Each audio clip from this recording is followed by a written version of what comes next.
Make business simple. 4-word rules for success, number 3. We've spent the last 2 weeks discussing the 4-word business success rules. My goal remains simple. I want to give you easy to implement tools, tactics, and techniques to improve your business.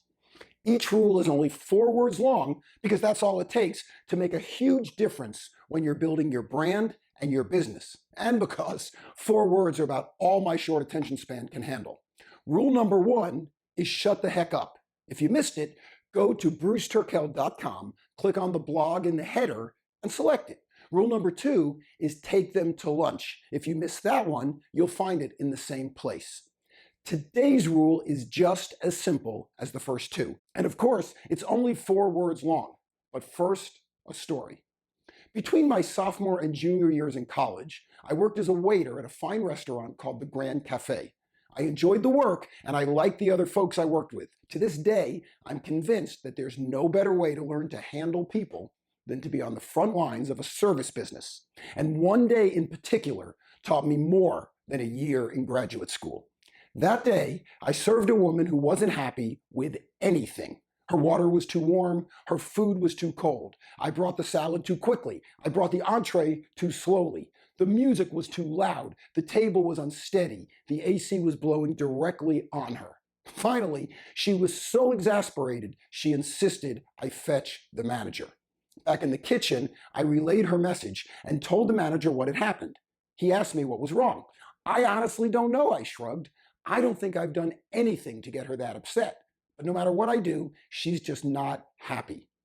The manager walked to the table and introduced himself. I stood a few safe steps behind him. Good afternoon, ma'am. I'm Bernard Fish, the general manager. How can I help you?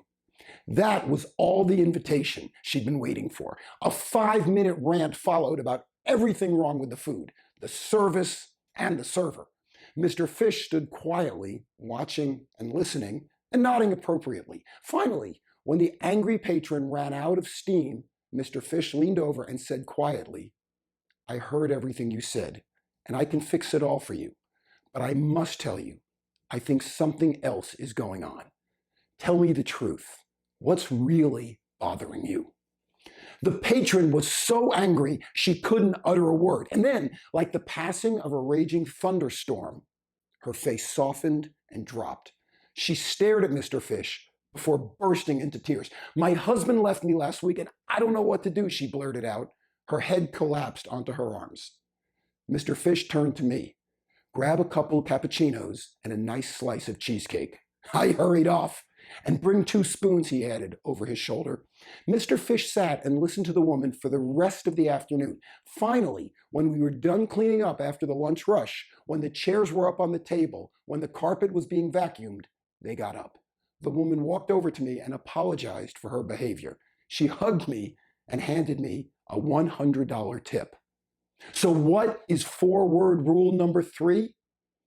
Uncover the real problem. The water wasn't too warm, the food wasn't too cold, and the food came out exactly when it was supposed to. But none of that mattered because the customer wasn't happy. Most therapists will tell you that their patient's first concern is usually the symptom, not the problem. I had a client who used to tell me, don't fix problems you don't have. It goes double for your customers and your clients. Your job is to uncover the real problem.